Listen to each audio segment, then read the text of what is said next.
మహాభారతం కథ. పురాతన భారతదేశపు చరిత్రలో హస్తినాపురం అనేది మహిమాన్వితమైన రాజధాని. అక్కడ రాజులు ధర్మబద్ధంగా పాలన చేస్తూ ప్రజల క్షేమాన్ని ముందుంచేవారు.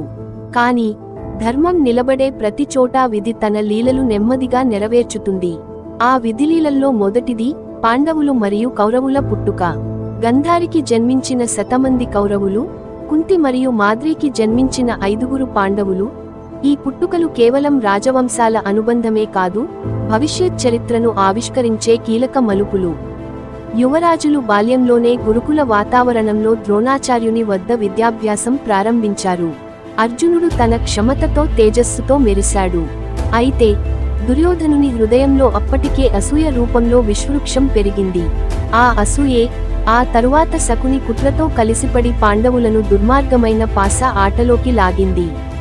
ధర్మరాజు ధర్మాన్ని త్యాగం చేయలేక ఆడిన ఆ ఆట వారి రాజ్యాన్ని, గౌరవాన్ని, ద్రౌపదిని కోల్పోయేలా చేసింది.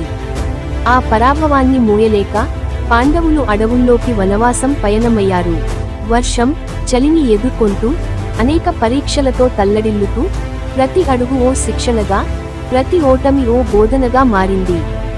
కాలం తిరిగింది, యుద్ధం అనివార్యమయ్యింది. కురుక్షేత్ర యుద్ధానికి ముందు అర్జునుడు ధర్మసందేహంలో నిమగ్నమయ్యాడు.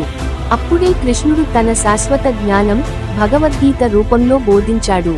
ఆ సందేశం యుగాలకు మార్గదర్శిగా నిలిచిపోయింది. తర్వాత కురుక్షేత్రం మేఘాల మంటగా మారింది. 15 రోజుల పాటు రథాల గర్జనలు, ధ్వజాల కరకటాలు, యోధుల గంభీర నినాదాలు మారుమోగాయి. స్నేహితులు, బంధువులు, గురువులు ఒకరిపై ఒకరు ఆయుధాలు చాచారు. ఆ యుద్ధంలో ఓ విషాద గాథ కర్ణునిది. ధర్మానికి వెలుపల ఉన్నా అతడు ధర్మాన్ని అనుసరించాడు. అయినా విధి అతన్ని మట్టిలోకి లాగింది. అతని అసలైన మహత్వాన్ని అప్పటికి ఎవరికీ తెలియలేదు. యుద్ధం ముగిసింది. పాండవులు విజయం సాధించారు. కాని ఆ విజయం వెనుక ఎన్నో ప్రాణాలు, ఎన్నో రుద్దర క్షణాలు. వారు రాజ్యాన్ని గెలిచినా జీవితాన్ని ఓడిపోయారు. చివరగా సింహాసనాన్ని త్యజించి పాండవులు హిమాలయాల వైపు చివరి పయనాన్ని మొదలుపెట్టారు. ఒక్కొక్కరుగా వారు పడిపోతూ, యుధిష్ఠిరుడు ధర్మాన్ని పట్టు విడవకుండా చివరకు స్వర్గంలో అడుగుపెట్టాడు. ఇది కేవలం పాండవుల కథ కాదు. ఇది ధర్మం కోసం సాగిన ఓ నిత్యయానం. ఇది ఓ మానవ మహాయాత్ర. Please do subscribe my channel.